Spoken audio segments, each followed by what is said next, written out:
Searing Bond in the past was the laughingstock of Rayclast, about as viable as dual-wielding paperclips.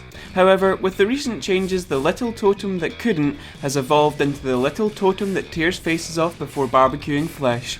Templars seem to be the character of choice for Searing Bond enthusiasts, but I feel the Scion has multiple advantages over her godly counterpart, namely blue pants. The Searing Hot Scion is an engaging, fun and effective build with low gear requirements, ideal for any league. The video you're watching now was taken from the Hardcore Nemesis League, but when I discuss the passive tree I'll go over hardcore and softcore options.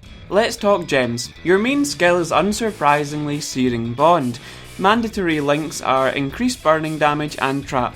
I've also got item rarity linked to mine because why the hell not? On my weapon switch I've got Empower quietly levelling away, so I might put that on when it decides to level up in about 10 years. Empower obviously isn't an option in a fresh economy, but it's food for thought. Cuddling up to Searing Bond is Lightning Trap. The reasoning behind this is that we'll be taking the Elemental Equilibrium Keystone. Searing Bond doesn't proc it, so whack down a couple of totems then chuck out your lightning traps for maximum deeps. Link it with Prolif, multiple traps and chain for maximum spread. If you think there's a better gem for equilibrium, feel free to use it, and let me know about it.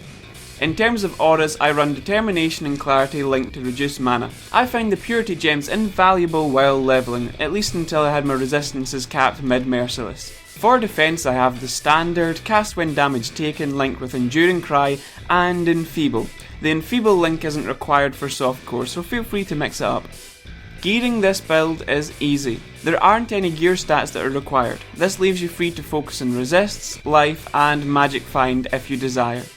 Armour is the way to go with a little energy shield thrown in to take advantage of Eldritch Battery. The Searing Touch staff makes leveling silly quick, but it wouldn't be available to most in a new league. This isn't a major setback though, as a scepter with a few nice stats, for example plus to gem level and fire damage, will compete very well. Before you go plant some totems of your own, let's look at the skill tree. The 5 ingredients of this build are Life, Ancestral Bond, Life, Elemental Equilibrium, and Life. Shave off a couple of lives and add a dollop of damage for softcore. If you're playing in a hardcore league, I'd make a beeline to the Circle of Life. If softcore, I'd give it a miss. Next, go for Ancestral Bond, picking up the health in the way. Complete this side of the tree by grabbing Elemental Equilibrium and Static Blows. Now we want to go to the right. Jump through the Energy Shield nodes and work towards Clever Construction and Eldritch Battery. I like to pick up the Chaos Resist node and a couple of Dex nodes for gem leveling purposes. Check the video description for both my hardcore and softcore tree recommendations.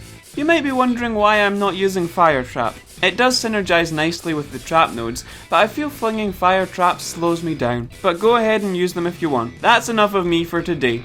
Let me know if you've got any questions, and thanks for watching.